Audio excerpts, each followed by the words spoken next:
Welcome back.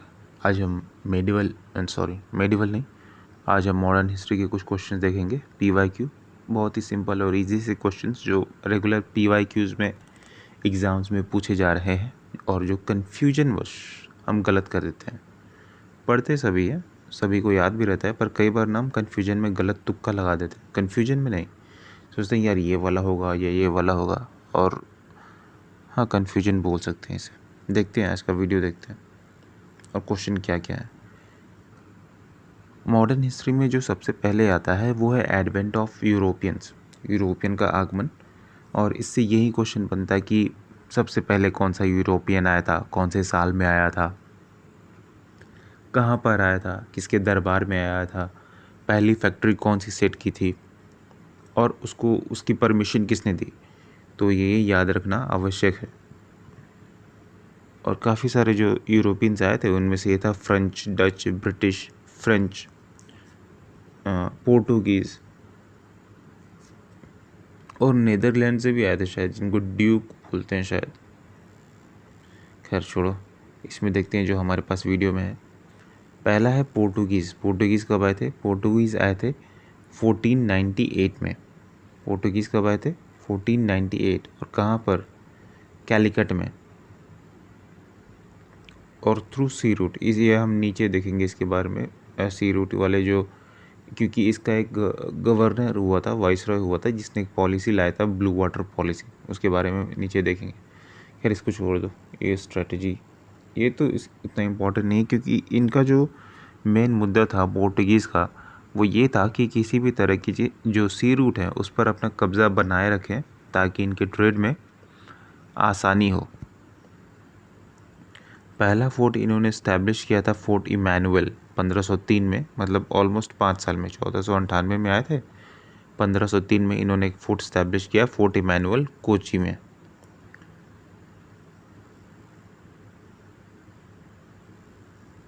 खैर architect लिखा हुआ है, आर्किटेक्ट नहीं, अल्फोंसो दे अल्बुकर्क जो है इनका गवर्नर था, आर्किटेक्ट नहीं था।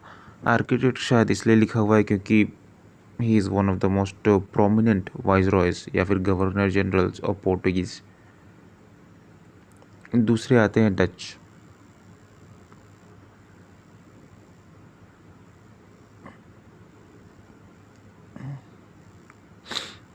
दूसरे आते हैं डच कब? 1602 ईस्वी में, 1602 में। और किस लिए आते हैं? उनका मुद्दा क्या था? मुद्दा था स्पाइस ट्रेड का, मसालों के व्यापार का। और उनको इतना ही ज़्यादा अच्छा लग जाता है कि यहीं पे बस ही जाते हैं एक लंबे समय तक। इनका पहला फोर्ट जो था वो था फोर्ट गेल्ड्रिया, पुलिगढ़ में, 1613 में इन्होंने इस्टेब्लिश किया था। इन्हें थोड़ा सा टाइम लग गया, मतलब ये 1602 में आए थे और 1613 में इन्होंने पहला जो है फोर्ट इस्टेब्लिश किया। की विक्ट्री क्या है इनकी?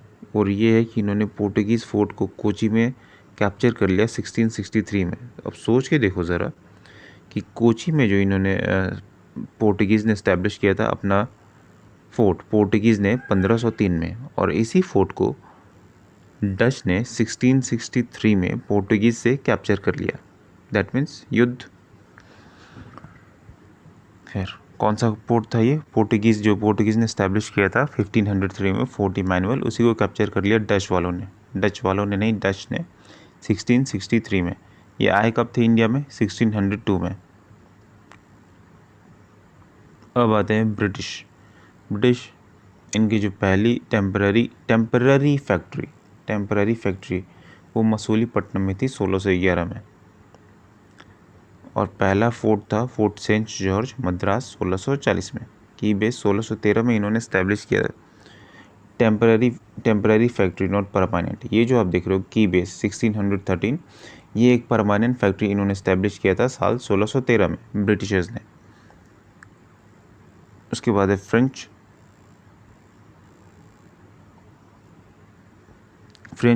सबसे लास्ट में, जब सबसे आखिरी में आए थे 1664 में। और इन्होंने कोस्ट के अलावा, जो हमारे कोस्ट हैं, जो सी एरियाज़ जो हैं, समुद्री तटों वाले इलाके जो हैं, वहाँ पर इन्होंने अपना कब्ज़ा करना शुरू किया था।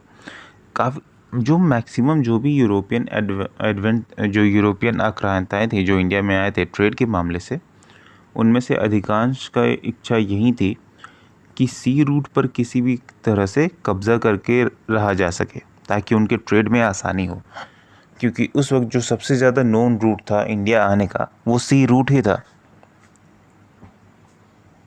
ठीक। प्राइमरी स्ट्रॉन्ग होल्ड, इन्होंने एक फोर्ट स्टैब्लिश किया पौंडीचेरी में साल 1701 में, और इनके जो one of the popular governor और या फिर इनके वन ऑफ द पॉपुलर या गवर्नर या फिर यूँ कह लो कि वॉइसरॉय थे, वो था फ्रैंकोस मार्टिन। अच्छा, एक था फ्रैंकोस ट्रैवरनीर, वो हमने पिछले वीडियो में, कल वाले वीडियो में जो वीडियो था मेडिवल हिस्ट्री का पार्ट 3, उसके बारे में बात किया था। आपको बताना है कि फ्रैंकोस ट्रैवरनीर इंडिया में कौन से साल में आया था। और ये फ्रैंकोस ट्रैवरनीर नहीं है, ये फ्रैंकोस मार्टिन है। आगे ये फ्रांसिस्को डे अल्मीडा का blue water policy. Francisco day Almeida को क्या था, ये पोर्टुगीज़ था फ्रांसिस्को डे अल्मीडा, और इसी ने लागू किया था blue water policy. Blue water policy लागू करने का कारण समुद्र पे अपना वर्चस्व बनाए रखना। समुद्र पे नहीं, सी रूट्स पे, पूरे समुद्र पे कैसे बनाएगा। तो कौन से सी रूट्स पे, जहाँ पे इसका फोर्ट स्टैब्लिश है वहाँ से जो शुरू होने वाले सी रूट्स है वहाँ से। तो पोर्टुगीज़ का जो फैक्ट्री थी वो पहले कहाँ पे इस्टेब्लिश हुआ था, पहले तो उन्होंने फैक्ट्री नहीं, फोर्ट जो इस्टेब्लिश किया था वो फोर्ट इमैनुअल था, जो कि उन्होंने कोची में इस्टेब्लिश किया था 1503 में। और फिर 1509 में ही आए कब थे, 1498 में। फोर्ट कब इस्टेब्लिश किया, 1503 में। और 1509 में इनका एक युद्ध हुआ था इजिप्शियन गुजराती फ्लीट के साथ, और इसमें वो जीत गए थे। इजिप्शियन गुजराती फ्लीट, समझ रहे हो ना, मतलब वो लड़ाई जो है वो somehow related to sea route थी। और इसलिए इनका जो सबसे बड़ा जो मेन मुद्दा था वो यही था कि किसी भी तरीके से सी रूट पे कब्जा करके रखा जा सके, वहाँ पर अपना वर्चस्व बनाया जा सके, ताकि ट्रेड रूट में इनके लिए आसानी हो सके।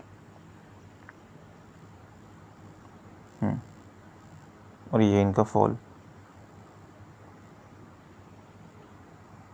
पोर्टुगीज़ के बारे में ये है कि पोर्टुगीज़ कॉन्क्वेस्ट हो गया लेड बाय अल्फोंसो डे अल्बाकर्की। कई बार ये नाम हम गलत प्रोनाउंस कर देते हैं या फिर गलत पढ़ भी लेते हैं, जैसे कि अभी मैंने बोल दिया अफोंसो को अल्फोंसो बोल दिया। अल्फोंसो नहीं है, अफोंसो है। Afonso de Albuquerque. और इसकी एक लड़ाई हुई थी जिसे लीड किया था अफोंसो डे अल्बाकर्की ने, किसके खिलाफ, बीजापुर सल्तनत के खिलाफ। और उसका लीडर कौन था बीजापुर सल्तनत का उस वक्त, यूसुफ आदिल अली शाह। और उसमें पोर्टुगीज़ जीत गए थे। और यहाँ से शुरू होता है 451 साल का लंबा पोर्टुगीज़ का सफ़र। तो पोर्टुगीज़ जो थे इंडिया में आने वाले पहले यूरोपियंस थे, और पोर्टुगीज़ ही थे जो कि इंडिया को सबसे आखिरी में छोड़ कर गए। अगर आप भारत के कुछ राज्यों में जाएंगे, जैसे कि कोची हो गई, राज्य नहीं, वो तो शहर है ना कोची, मतलब जहाँ पर इनके जो फोर्ट स्टैब्लिश थे, फैक्ट्री स्टैब्लिश थे, वहाँ पर अभी भी पोर्टुगीज़ कॉलोनीज़ हैं, फ्रेंच कॉलोनीज़ हैं जो देखने को मिलेंगी। अगर आप वहाँ पर जाते हैं तो देखने को मिलेगी। ठीक है। तो पहला था कि 1510 में लड़ाई हुई थी किससे, बीजापुर सल्तनत के लीडर यूसुफ आदिल अली शाह से। और पोर्टुगीज़ लीडर कौन था, अफोंसो डे अल्बाकर्की। और इसमें पोर्टुगीज़ की जीत हुई थी। और उसके बाद 1961 में, ये वर्ड थोड़ा सा कंफ्यूजिंग आपको लग सकता है, ऑपरेशन विजय, जो कि दिसंबर 19 का हुआ था। कंफ्यूजिंग क्यों लग सकता है, क्योंकि जो कारगिल वॉर हुआ था 99 में, उसमें जो ऑपरेशन हुआ था उसका नाम भी ऑपरेशन विजय ही है। तो जब ऑप्शन में ऑपरेशन विजय दिखाई दे तो उसे कंफ्यूज नहीं होना है कि यार ये तो कारगिल की लड़ाई की बात कर रहा है, पोर्टुगीज़ में कैसे आ गया। तो नहीं, जो पोर्टुगीज़ को बाहर निकालने का जो ऑपरेशन चलाया गया था इंडियन आर्म्ड फोर्सेस द्वारा, उसका नाम भी ऑपरेशन विजय ही था। कब हुआ था वो, दिसंबर 19 को। एक 36 घंटे का आर्म्ड फोर्स का ऑपरेशन था, जिसमें एक गवर्नर जनरल मैनुअल, ये तो यहाँ पे पोर्टुगीज उस टाइम के गवर्नर जनरल का नाम भी है गवर्नर जनरल मैनुअल एंटोनियो वज़ेलो ई सिल्वा, ये नाम है पोर्टुगीज़ गवर्नर जनरल का। क्या नाम है? मैनुअल एंटोनियो वज़ेलो ए सिल्वा। और उसने इंस्ट्रूमेंट ऑफ सरेंडर साइन किया। उसके बाद गोवा को दमन और दीव को इंडिया में इंटीग्रेट कर लिया गया 1961 में। ऑपरेशन का नाम क्या था? विजय। कंफ्यूज मत होना कि नहीं भैया ये तो कारगिल के टाइम पे हुआ था ऑपरेशन विजय। पोर्टुगीज़ को यहाँ से निकालने वक्त ऑपरेशन विजय ही हुआ था।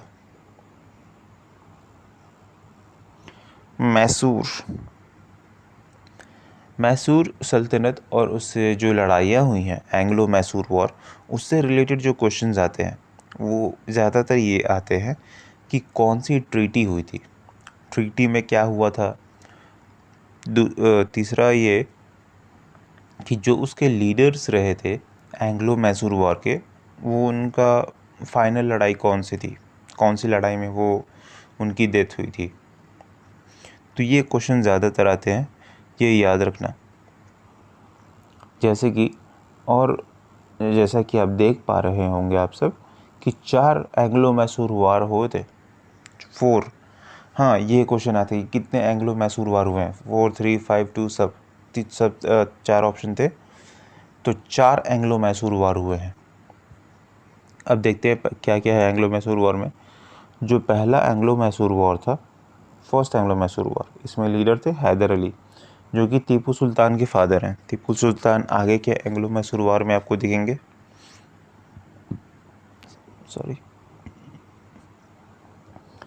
और टीपू सुल्तान उस वक्त कमांडर थे। हालांकि ये पॉइंट होता है इम्पोर्टेंट नहीं है, इम्पोर्टेंट है पहला एंग्लो मैसूर वॉर हुआ कब। तो ये हुआ था 1767 से 1769 के बीच। लीडर था हैदर अली। रिज़ल्ट क्या हुआ? ब्रिटिशर्स की हार हुई थी और यहाँ पर हुआ था treaty of Madras. First Anglo Mysore war, treaty of Madras. दूसरा एंग्लो मैसूर वॉर हुआ था 1780 से 1784, मतलब बहुत ज़्यादा डिफरेंस तो नहीं है, 11 ईयर्स। अब इस वक्त हैदर अली लड़ाई के बीच में ही गुजर गए। हैदर अली जो कि फर्स्ट एंग्लो मैसूर वॉर में लीडर थे, 1782 में ही डाइड ड्यू टू कैंसर। वो याद नहीं रखना, बस ये याद रखना कि हैदर अली का he died in the mid war. कब? 1782 में, 1782 में। और फिर लड़ाई का चार्ज किसने लिया? टीपू सुल्तान ने। Tipu Sultan was the son of Hyder Ali. और इस लड़ाई का यानी सेकेंड एंग्लो मैसूर वॉर का कुछ खास डिसीजिव डिसीजन तो नहीं निकला। और यहाँ पर ट्रीटी ऑफ मैंगलोर साइन हुआ। ट्रीटी ऑफ मैंगलोर, देख रहे हो ना, आ गई ना ट्रीटी। पहले एंग्लो मैसूर वॉर में ट्रीटी ऑफ मद्रास साइन हुआ था, दूसरे एंग्लो मैसूर वॉर में ट्रीटी ऑफ मैंगलोर साइन हुआ है, थर्ड एंड फोर्थ। और ये सबसे होगा ख़तरनाक। ख़तरनाक क्यों? क्योंकि यहाँ से पूरा जो मैसूर है वो अब ब्रिटिशर्स के कब्ज़े में चला जाएगा। तो ये हुआ था 1792 के दौरान। तो यहाँ से फिर से कोई लंबा, एक मिनट यार, यहाँ से फिर से कोई लंबा टाइम नहीं है। क्यों? क्योंकि जो सेकेंड एंग्लो मैसूर वॉर हुआ था वो 84 में ख़त्म हुआ था और 90 में फिर से तीसरा एंग्लो मैसूर वॉर शुरू भी हो गया। 6 ईयर्स ओनली। टीपू सुल्तान हार गया इस युद्ध में, थर्ड एंग्लो मैसूर वॉर में। और ये जो थर्ड एंग्लो मैसूर वॉर था, इस वक्त ब्रिटिश गवर्नर जनरल था लॉर्ड कॉर्नवालिस। कौन था? Lord Cornwallis. काफ़ी सारी लड़ाइयों के दौरान जो ब्रिटिश गवर्नर जनरल थे वो अलग अलग थे। तो कई बार कुछ में क्वेश्चन भी पूछता है कि इस लड़ाई में गवर्नर जनरल कौन था। तो अगर इस तरह की कोई भी लड़ाई आती है तो उसके गवर्नर जनरल के बारे में ज़रूर बताया जाएगा। जैसे कि थर्ड एंग्लो मैसूर वॉर है, उसमें टीपू सुल्तान हार गए थे और इसमें गवर्नर जनरल था लॉर्ड कॉर्नवालिस। और इस युद्ध में साइन हुआ treaty of Srirangapatnam. Treaty of Srirangapatnam. शुरुआत से शुरू करें। पहले में साइन हुआ था ट्रीटी ऑफ मद्रास, दूसरे में साइन हुआ था ट्रीटी ऑफ मैंगलोर, और इसमें साइन हुआ है ट्रीटी ऑफ श्रीरंगपट्टनम। कब साइन हुआ है? मार्च 18, 1792। और हुआ क्या था इस ट्रीटी के दौरान? ट्रीटी के दौरान टीपू सुल्तान की आधी किंगडम जो थी वो ब्रिटिशर्स को चली गई, ब्रिटिशर्स को और उनके एलाइज को, उनके साथियों को। मतलब मैसूर के खिलाफ ब्रिटिशर्स का जिन्होंने साथ दिया वो थे हैदराबाद के निज़ाम और मराठा एम्पायर। कारण ब्रिटिशर्स की ऐसी आदत रही है डिवाइड एंड रूल की। तो अभी जैसे मैसूर को हराना है तो उसने अभी हैदराबाद के निज़ाम और मराठा का साथ दिया। फिर बंगाल को हराना होगा तो उसमें भी किसी न किसी का जो अंदरूनी आदमी था उसने बिट्रेयल किया। फिर जब मराठा को हराना हुआ उस वक्त भी किसी और का सहायता लेगा और फिर से मराठास को भी ब्रिटिशर्स हरा देंगे। तो इनकी अपनी पॉलिसी रही है, फूट डालो और राज करो। ठीक, खैर उतना डिटेल में तो जाना नहीं था, फिर कोई बात नहीं। याद क्या रखना था कि थर्ड एंग्लो मैसूर वार हुआ कब, 90 से 92 में, 1790 से 1792 में। गवर्नर जनरल कौन था थर्ड एंग्लो मैसूर वार में? वो था लॉर्ड कॉर्नवालिस। और कौन सी ट्रीटी साइन हुई थी इसके दौरान? इसके दौरान जो ट्रीटी साइन हुई थी उसका नाम था ट्रीटी ऑफ श्रीरंगपट्टनम। एक सेकेंड,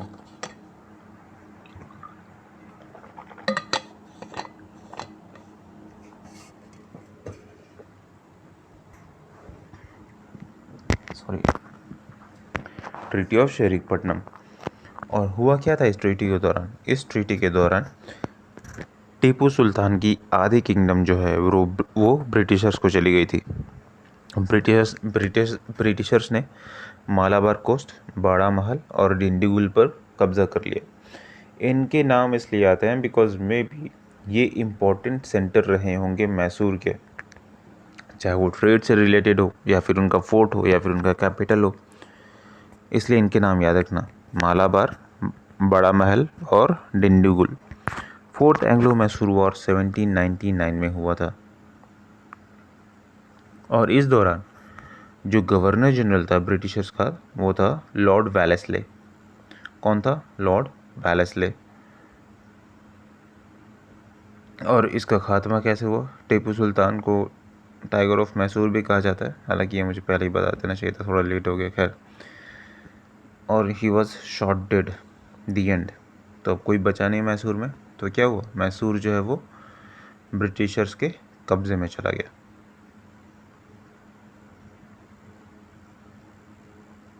मराठा एम्पायर।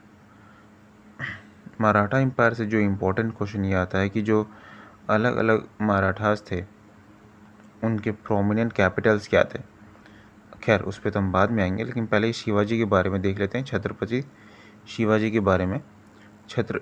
इसके बारे में क्वेश्चन ये आया था छत्रपति शिवाजी के बारे में कि उन्होंने मतलब उन्हें कब क्राउन किया गया था, कब नहीं, कहाँ पर क्राउन किया गया था, कहाँ पर उन्हें राजा बनाया गया था, कौन से फोर्ट में? तो रायगढ़ फोर्ट में उन्हें राजा नियुक्त किया गया था, छत्रपति शिवाजी नियुक्त किया गया था रायगढ़। एक मिनट यार, ये तो इतना छोटा है ना, रुको। रायगढ़ फोर्ट यहाँ पे दिया हुआ है, रायगढ़ फोर्ट। कब? 1674 में। क्वेश्चन क्या था कि शिवाजी को छत्रपति कब कोरोनेट किया गया था? तो वो किया गया था रायगढ़ फोर्ट में। दूसरा नाम आता है 1674 में, दूसरा नाम आता है बालाजी विश्वनाथ का। बालाजी विश्वनाथ जो है, बालाजी विश्वनाथ को मराठा एम्पायर का सेकंड फाउंडर कहा जाता है। बालाजी विश्वनाथ, अगर आप लोगों ने और फिल्म देखी हो या फिर फिल्म के बारे में सुना हो, ये बाजीराव टाइप जो भी मूवी का नाम था, तो उसमें जो कैरेक्टर प्ले किया एक्टर ने, उसके फादर थे Balaji Vishwanath.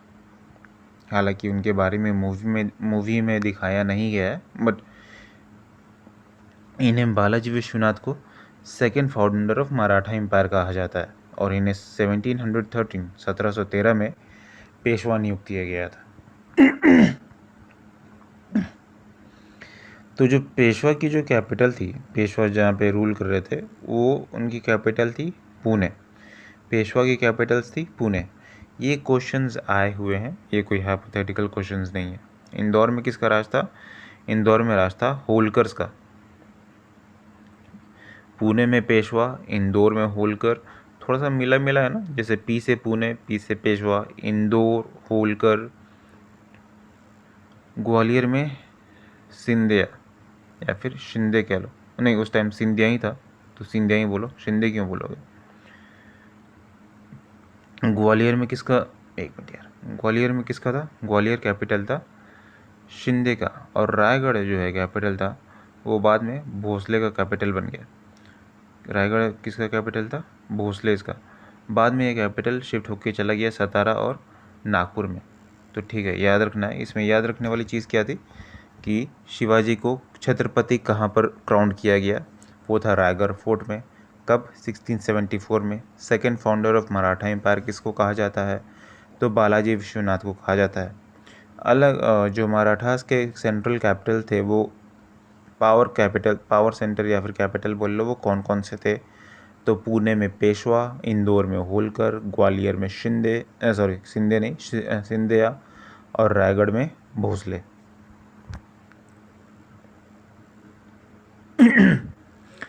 Maratha war, Anglo Mysore war में 4 लड़ाई हुई थी और मराठा वॉर में 3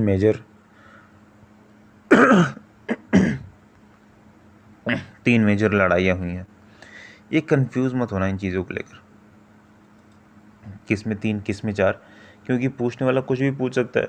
जैसे कि ये सारे क्वेश्चन तो काफ़ी से पूछते आ रहे हैं ना कि टाइगर ऑफ मैसूर किसको कहा जाता है, या फिर छत्रपति शिवाजी का क्राउन कब हुआ था, मराठा एम्पायर से कौन था। तो पूछने को थोड़ा सा तो ट्विस्ट करेगा तो क्या ही पूछ लेगा कि जो मैसूर वॉर है उसमें कितनी लड़ाइयाँ हुई थी, कितने मैसूर वॉर हुए थे, या फिर मराठा एम्पायर जो था तो एंग्लो मराठा वॉर कितने हुए थे। तो ये सब चीज़ें भी ध्यान में रखनी है, कंफ्यूज नहीं होना कि यार 3 लड़ाई हुई थी या 4 लड़ाई हुई थी। तो जो मैसूर वॉर है वो 4 मैसूर वॉर हुई थी, एंग्लो मैसूर वॉर 1 2 3 4। उसी प्रकार मराठा वॉर जो है, एंग्लो मराठा वॉर, इसमें 3 मराठा वॉर हुए हैं। देखते हैं कौन कौन से हैं ये। तो जो पहला मराठा वॉर हुआ था, मतलब ये काफ़ी बाद में हुआ ना, 1775 में हुआ ये, और 1775 में होने का मतलब है कि शिवाजी को क्राउन कब किया था, 1664 में, उसके लगभग 100 साल बाद है। काफ़ी दूर चला गया यार ये तो।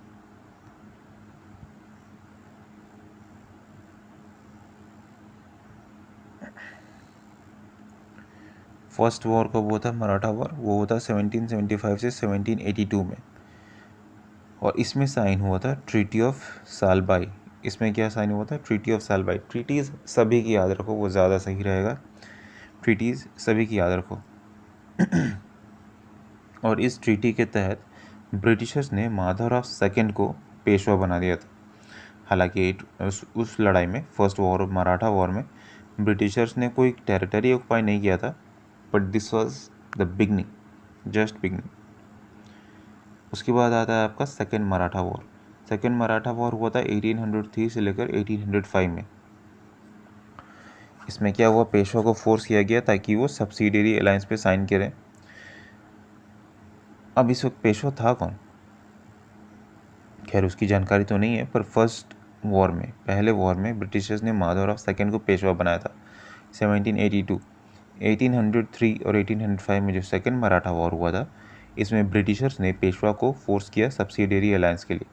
सब्सिडियरी अलायंस क्या होता है भाई, सब्सिडियरी अलायंस ये होता है कि राजा तुम ही रहोगे लेकिन सेना हमारी रहेगी, सेना का खर्चा तुम दोगे, तो फिर काहे का राजा। और तुम्हारे राज्य के जितने भी एक्सटर्नल अफेयर्स हैं वो सारा का सारा जो है वो ब्रिटिश देखेगी, तुम सिर्फ अंदरूनी चीज़ें देखते रहो, तुम सिर्फ इंसाफ वगैरह करते रहो, वो सब करते रहो, मतलब पपेट बना दिया था बिल्कुल। तो जब सेना तुम्हारी नहीं है, तुम्हारे राज्य से रिलेटेड जो बाहर की चीज़ें हैं वो तुम हैंडल नहीं कर सकते, सेना के भरपाई का खर्चा भी तुम्हें ही देना है, तो राजा तो नहीं हुए ना, वो बेवकूफ़ बना रहते हैं सब्सिडियरी अलायंस के नाम पर, और कुछ नहीं। तो पहले में हुआ था, पहले मराठा वॉर में ट्रीटी ऑफ सालबाई, दूसरे मराठा वॉर में है ट्रीटी ऑफ बसाइन, ट्रीटी ऑफ बसाइन, और इसी में साइन किया गया था, पेशवा ने साइन किया सब्सिडियरी अलायंस।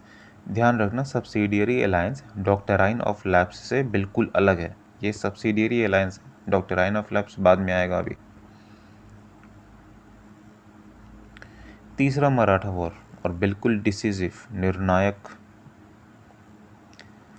इसमें क्या हुआ, पेशवा बाजीराव 2 की हार हो गई थी और पेशवा वाज इन और position of Peshwa was entirely abolished, इसको पूरी तरीके से ख़त्म कर दिया गया पेशवाई को। और पेशवास की कैपिटल क्या थी? पेशवास की कैपिटल थी पुणे। टेरिटरी को कब्जा कर लिया गया और उसे बॉम्बे प्रेसिडेंसी में मिला दिया गया। पेशवा वाज पेंशनड ऑफ और पेशवा को एग्जाइल्ड पे भेज दिया गया। कहाँ? बिठूर, जाओ निकलो यहाँ से। अब आते हैं सिख एम्पायर।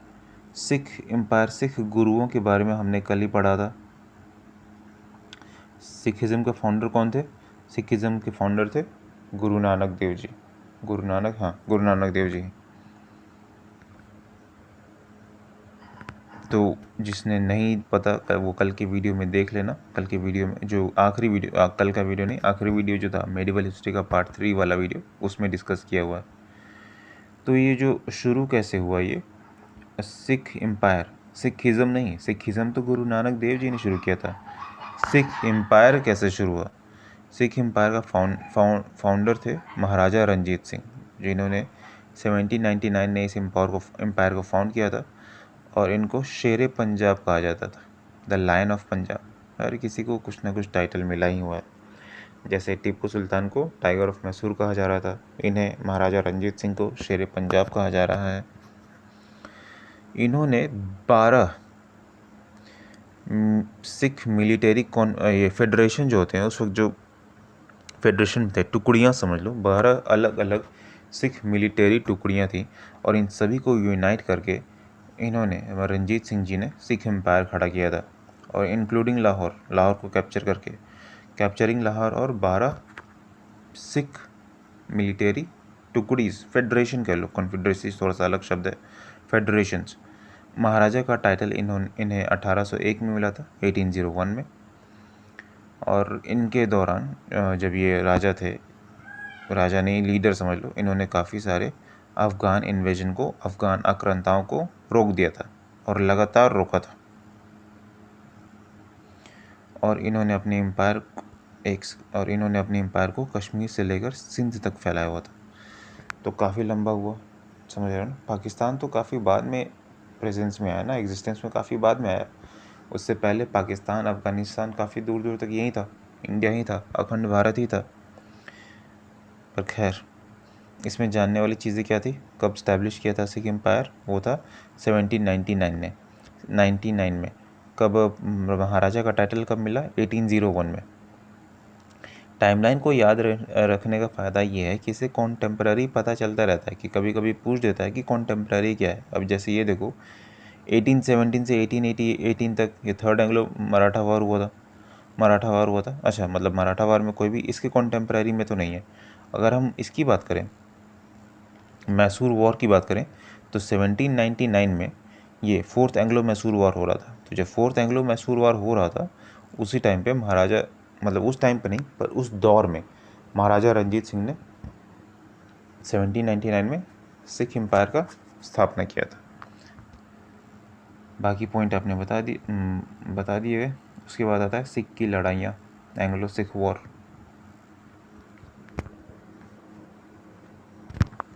जैसे कि, और इसमें 2 ही लड़ाइयाँ हैं, 1 और 2, first Anglo Sikh war and second Sikh war.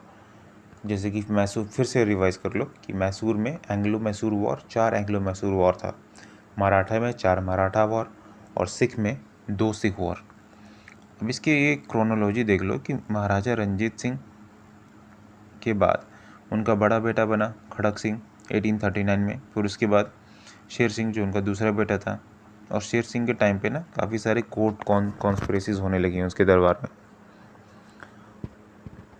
Court conspiracy समझ लो हर जगह होती है। जैसे कि जहाँ तुम रहते होगे गली मोहल्ले में, वहाँ पर भी, कहीं स्कूल ऑफिस जाते होगे वहाँ पर भी, तो ये सब चलता रहता है। उस पर ध्यान नहीं देना, court conspiracy.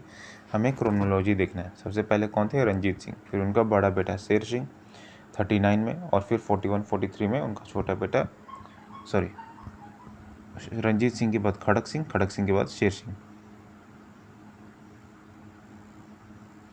First Anglo Sikh war हुआ था 45 से 46 के दौरान। 45 टू क्या हो जाता है इसे, 45 टू 46 के दौरान। और फर्स्ट एंग्लो सिख वॉर में हुआ क्या था मतलब लड़ाई के दौरान क्या कोई ट्रीटी साइन हुई थी? हाँ, ट्रीटी साइन हुई थी ट्रीटी साइन। और वो ट्रीटी क्या थी? वो ट्रीटी थी ट्रीटी ऑफ लाहौर। ये फर्स्ट एंग्लो सिख वॉर के टाइम पे साइन हुआ था मार्च 9, 1846 में। और इसमें हुआ क्या था कि जो 7 साल का महाराजा दलीप सिंह थे, दलीप सिंह जो था वो रंजीत सिंह का सबसे छोटा बेटा था। 7 साल के था उस वक्त जब वो सिंहासन पे बैठा। लड़ाई के दौरान अंग्रेज़ों ने उन पे थोप दिया कि जो लड़ाई का जितना भी हर जाना है, वॉर डिग्निटी है, वो अब सिख एम्पायर भरेगा। जब क्या था, ये महाराजा दिलीप सिंह 7 साल के ही थे, तो उनके जो करता धरता रहे होंगे मंत्रीगण वगैरह, नोबल्स वगैरह, वहीं ये सब संभालते रहे होंगे।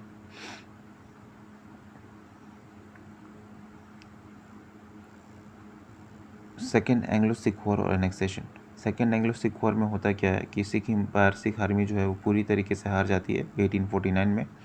और इस वक्त गवर्नर जनरल होता है लॉर्ड डलहौजी काफ़ी पॉपुलर नाम है, सबको याद होगा, पता होगा। और इस लड़ाई के बाद, सेकेंड एंग्लो सिख वॉर के बाद, पंजाब को ब्रिटिश इंडिया में मिला लिया जाता है और महाराजा दलीप सिंह को इंग्लैंड भेज दिया जाता है, पेंशन सहित इंग्लैंड भेज दिया जाता है।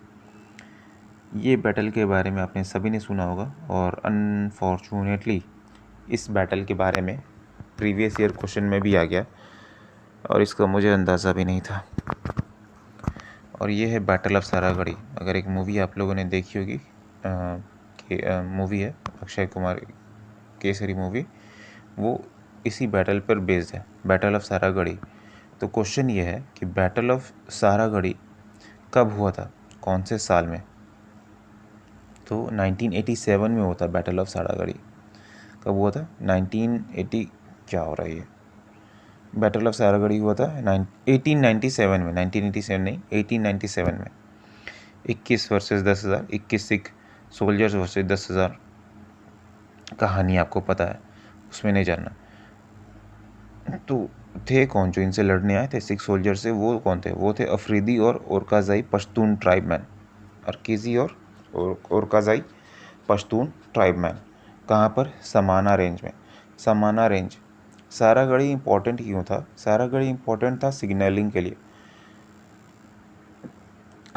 लिए। मतलब वहाँ से जो बाकी फोर्ट थे, अगर किसी भी तरह की कोई आक्रमण होता है या फिर किसी की तरह का कोई घुसपैठ होता है, तो सारागढ़ी से बाकी दूसरे फोर्ट पर, लौकाहाट पर और एक और इम्पॉर्टेंट फोर्ट था, वहाँ पर सिग्नल भेजा जाता था या फिर संदेश भेजा जाता था। अगर उस पर कब्ज़ा कर लिया जाता तो अंदर किसी को कुछ पता नहीं चलता कि कौन आक्रमण कर रहा है या फिर कोई वहाँ पे बैठा हुआ है पूरा उसे कैप्चर करके। इसलिए जो सारागढ़ी का फोर्ट था वो काफ़ी इम्पोर्टेंट फोर्ट था। कहानी ये कहती है कि 21 सिख सोल्जर थे और 10,000 इन्वेडर्स। और इन्वेडर्स थे कौन? इन्वेडर्स थे अफरीदी और ओरकाज़ाई पश्तून ट्राइब्समैन। हमारी तरफ से नहीं, सिख लीडर्स जो थे, सिख सोल्जर्स, उनके जो लीडर था उनका नाम था Havildar Ishar Singh. Okay, main important question ये था कि हुआ कब था? तो हुआ था 1897 में। कब हुआ था? 1897 में। 1765, यहाँ जो सबसे खतरनाक वाली लड़ाई हुई है, खूनम खून लड़ाई है 1765 में, वो देख लो एक बार। 1764 में हुआ था बक्सर। क्या हुआ था 1764 में? 1764 में हुआ था बैटल ऑफ बक्सर। और इसमें जो ब्रिटिश फोर्सेस को लीड कर रहा था वो था हेक्टर मुनरो। हाँ, बक्सर से रिलेटेड जो दो काफ़ी कंफ्यूजिंग क्वेश्चन है। पहला ये कि बैटल में ब्रिटिश आर्मी को लीड कौन कर रहा था? तो वो है मेजर हेक्टर मुनरो। और इस दौरान गवर्नर जनरल कौन था? तो वो आप बताओगे कमेंट बॉक्स में। कमेंट में नहीं, बता दो, अगर पता है तो, नहीं बताओगे तो कोई बात नहीं है। Major Hector Munro British army को लीड कर रहा था और इसमें कंबाइंड आर्मी थी। किसकी कंबाइंड आर्मी थी? वो थी मीर कासिम की, शुजाउद्दौला की और मुग़ल एम्परर शाह आलम टू की। तो मीर कासिम बंगाल का रूलर था, शुजाउद्दौला अवध का रूलर था और मुग़ल एम्परर शाह आलम टू, तीनों की कंबाइन आर्मी थी किसके खिलाफ? ब्रिटिशर्स के खिलाफ, सॉरी ब्रिटिशर्स की आर्मी थी इन तीनों के खिलाफ, और ये लड़ाई हुई थी 1764 में। तो फिर हुआ क्या?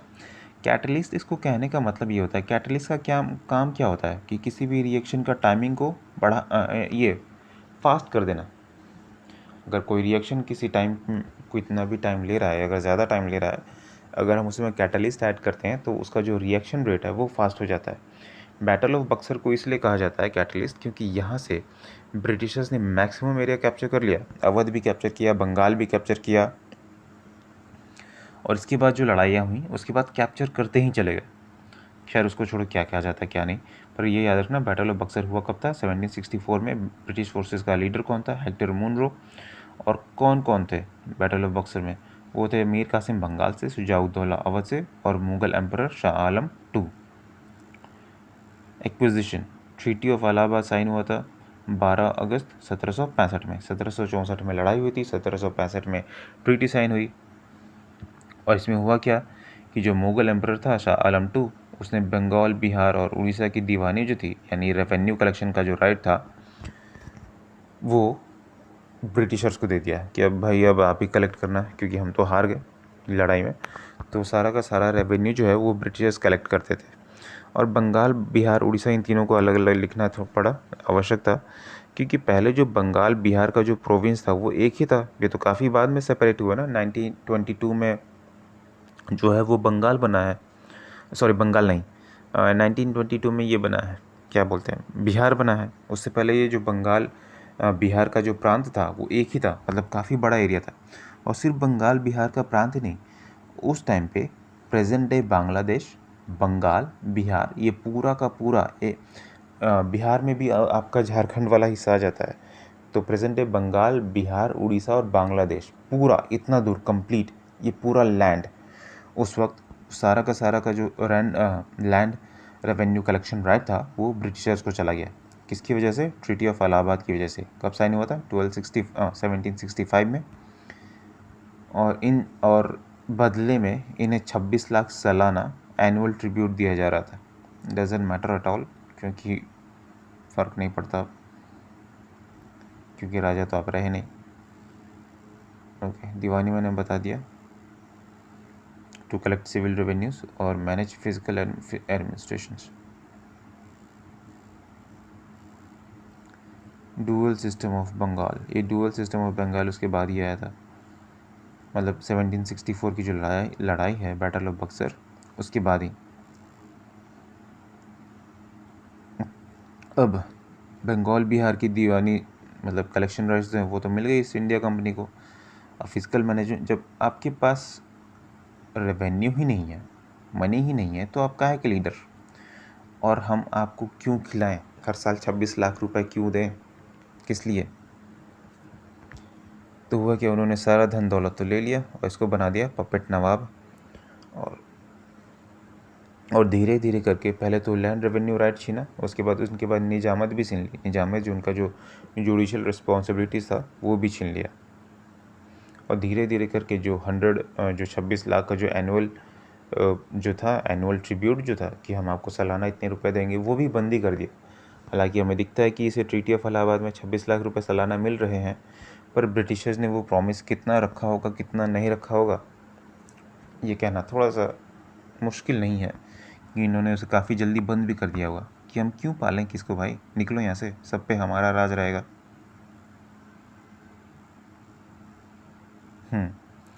Land revenue system, land revenue system से सबसे ज़्यादा पूछे जाने वाला क्वेश्चन कि कौन से एरिया में था, कौन से साल में था, उस वक्त जो था वो क्या था। करेक्ट और इनकरेक्ट स्टेटमेंट कई बार आता है इसके बारे में। तो इसमें जो सबसे पहला है वो ज़मींदारी सिस्टम। ज़मींदारी सिस्टम को परमानेंट सेटलमेंट सिस्टम भी कहा जाता है। 1793 में लॉर्ड कॉर्नवालिस द्वारा इसको इस्टेब्लिश किया गया था। 1793 में लॉर्ड कॉर्नवालिस द्वारा, कहाँ पर? बंगाल, बिहार, उड़ीसा, आसाम। आसाम की बात अगर छोड़े तो फिर से ये वहीं हो गया पूरा बड़ा सा एरिया। उस टाइम प्रेजेंट डे का बांग्लादेश, बिहार, बंगाल, उड़ीसा और झारखंड, ये पूरा एरिया यहाँ पर लागू था। ये इसमें था क्या ज़मींदारी सिस्टम में कि जो लोकल ज़मींदार थे उन्हें एब्सोल्यूट पावर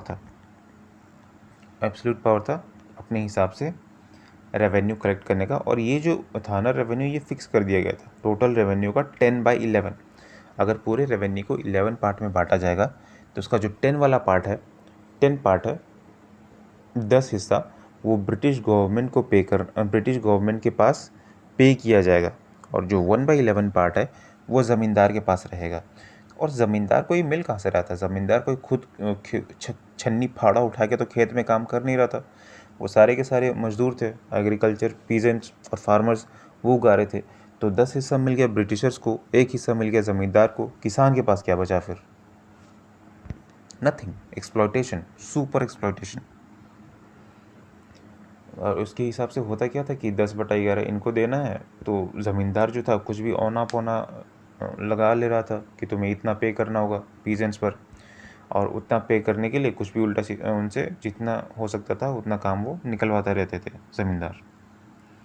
अब आता है आपका रैयतवाड़ी सेटलमेंट। रैयतवाड़ी सेटलमेंट को पीजेंट सेटलमेंट भी कहा जाता है क्योंकि इसमें एक वर्ड आ जाता है रैयत।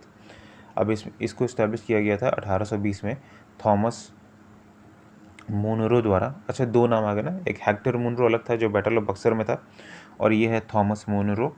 इसने रैयतवाड़ी सेटलमेंट इस्टेब्लिश किया था। और दोनों कैप्टन अलेक्जेंडर रीड और थॉमस मुनरो, कब? 1820 में। अब इसमें वर्ड आ जाता है रैयत।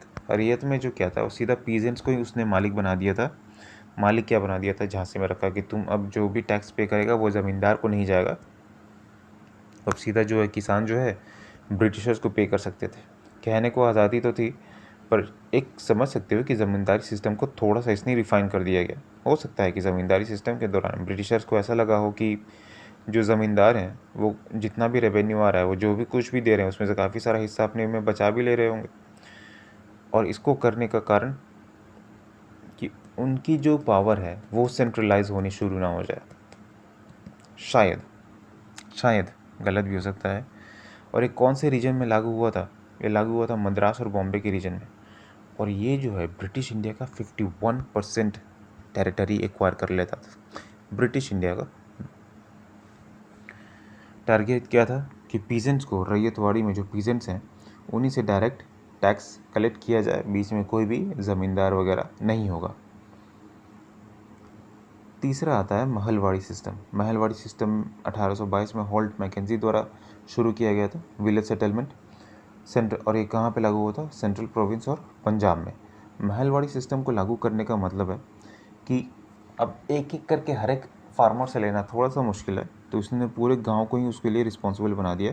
उसमें किसी को हेड बनाते होंगे, महलवाड़ी का हेड, कि पूरे गांव से कलेक्ट करके एट द विलेज या फिर state level rather than individual, हाँ, पूरे गांव से कलेक्ट करके, सभी से कलेक्ट करके फिर वो ब्रिटिशर्स को पे करना है। तो इसमें जो आपको याद रखना है कि कौन से साल में हुआ, किसके द्वारा किया गया, कौन से एरिया में हुआ और कितना टैक्स। जैसे कि ज़मींदारी टैक्स जो था वो ज़मींदारों को पे करना था। रैयतवाड़ी टैक्स जो था वो डायरेक्ट रैयत पे कर सकते थे सीधा ब्रिटिशर्स को। और महलवाड़ी सेटलमेंट जो था इसमें सीधा विलेज हेड जो भी होता था सीधा विलेज पे करता था ब्रिटिशर्स को। इंडिविजुअल से टैक्स कलेक्ट नहीं किया जाता था कि हाँ तुम भी दो, तुम भी दो, तुम भी दो टैक्स। कुछ गवर्नर जनरल्स और उनके कांड, कर्म समझ लो, कर्म कांड जो भी। सब्सिडियरी अलायंस, ऊपर हमने देखा सब्सिडियरी अलायंस, इसके किस लड़ाई में? अभी ऊपर ही में हमने देखा था, बक्सर में। तो इसको जो लाने वाला था वो था लॉर्ड वेलेस्ली। और इसका टाइमलाइन देखो, 1798 से 1805 इसने लाया था सब्सिडियरी अलायंस को। और काफ़ी सारे इंडियन प्रिंसली स्टेट्स को इसने ब्रिटिश इंडिया के कंट्रोल में ला लिया था। लॉर्ड मायो, इन्होंने भारत का पहला सेंसस करवाया था बिफोर इंडिपेंडेंस। और कब हुआ था वो? 1872 में। लॉर्ड कर्जन 1899, टाइमलाइन सभी की याद रखना। लॉर्ड कर्जन 1899 से 1905। Partition of Bengal lord Curzon नहीं करवाया था। किस बेसिस पे? कि हम उसे एफिशिएंटली मैनेज करेंगे।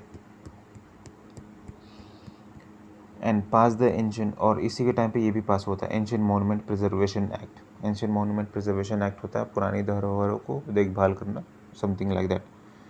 तो 2 चीज़ें, पार्टीशन ऑफ बंगाल तो याद रहेगा, लेकिन ये जो एंशिएंट मॉन्यूमेंट प्रिजर्वेशन एक्ट है ये भी लॉर्ड कर्जन के द्वारा ही पास हुआ था 1904 में।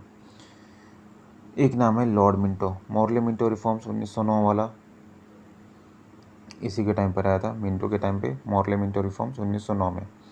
और मॉर्लेमिंटो रिफॉर्म्स में था क्या, electorates based on the religion, separate electorates, मतलब निर्वाचन के लिए था ये कि अलग अलग रिलीजन के लिए अलग अलग इलेक्टोरेट्स। और बाद ही में ये फर्दर इंटेंसिफाई भी हो गया। अभी तो पहले रिलीजन की बेस पर है, बाद में धीरे धीरे ये हो गया कि रिलीजन के साथ साथ जो डिप्रेस क्लासेस हैं उनके लिए भी अलग इलेक्टोरेट होगा। लेकिन वो लॉर्ड मॉर्लेमिंटो का पार्ट नहीं है, मॉर्लेमिंटो में सिर्फ ये था बेस्ड ऑन रिलीजन।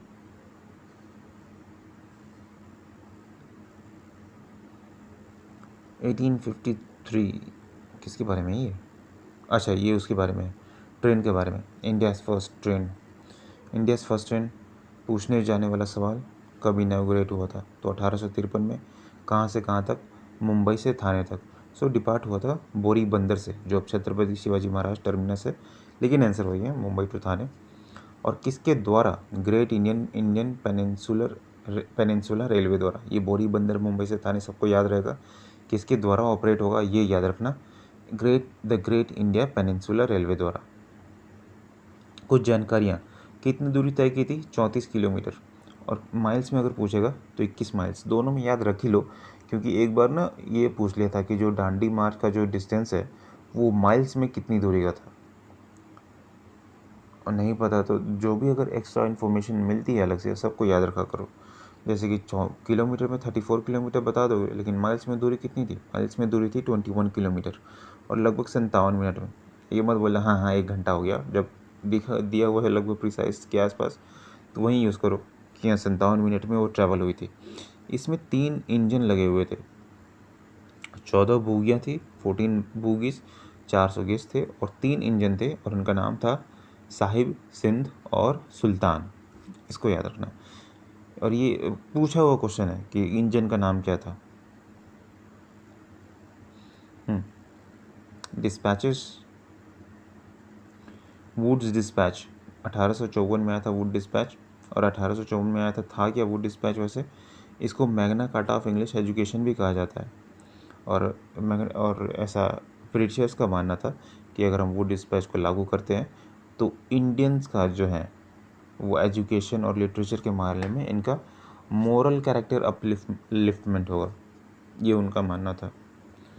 और किस लिए मोरल कैरेक्टर अपलिफ्टमेंट करवाना था, ताकि उन्हें पढ़ाकर अपनी ब्यूरोक्रेसी में शामिल कर सकें, मतलब हमें ही पढ़ाकर अपने ही ब्यूरोक्रेसी में शामिल करना ताकि हम उनका काम कर सकें। हालांकि लंबे समय तक ये हुआ भी। तो याद रखना किसके कब आया था वुड डिस्पैच, 1854 में। था क्या ये, Magna carta of Indian education. क्यों था, उनको लगता था कि वेस्टर्न एजुकेशन से हम इंडियन का मोरल कैरेक्टर का अपलिफ्टमेंट कर सकते हैं। दूसरा है हंटर कमीशन, 1882 में। हंटर कमीशन था क्या और किसके द्वारा था, ये वाइसरॉय लॉर्ड रिपन के द्वारा इसको अपॉइंट किया गया था, और इसके जो थे चेयरमैन वो थे सर विलियम हंटर। और इसका काम था इवेल्युएट करना कि जो वुड्स डिस्पैच ने जो भी अब तक किया है कर्म, 1854 में तो आ गया, और तब से लेकर अब तक कितने साल हो गए, 28 ईयर्स, उसमें क्या कुछ अच्छा हुआ, उसकी रिपोर्ट क्या है, प्रोग्रेस क्या है, और क्या जो अगर उसमें किसी प्रकार के रिफॉर्म की आवश्यकता है उसके बारे में था। हंटर कमीशन कब आया था, 1882 में। किसने अपॉइंट किया था, लॉर्ड रिपन ने, और उसका चेयरमैन कौन था, विलियम हंटर।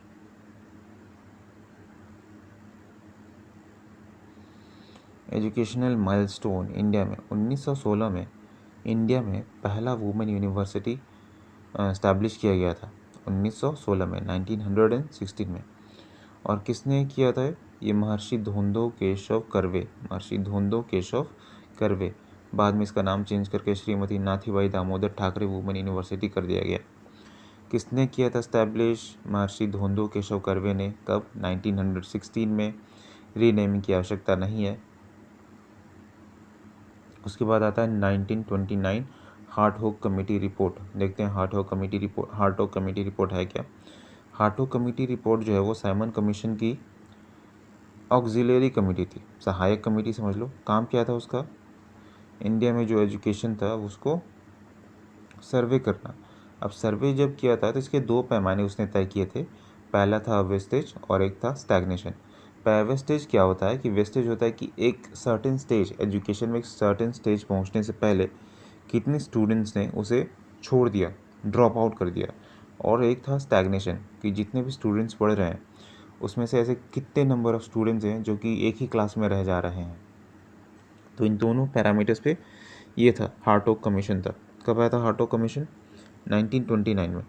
और इसकी कुछ रिकमेंडेशन भी थी। रिकमेंडेशन ये थी कि जो नहीं बढ़ पा रहे हैं स्टूडेंट्स आगे, उनके लिए 4 ईयर प्राइमरी कोर्स, उनके लिए नहीं, एक 4 ईयर रिकमेंडेशन थी 4 ईयर प्राइमरी कोर्स की, और वोकेशनल और कमर्शियल सब्जेक्ट्स थे, ये थी इसकी रिकमेंडेशन।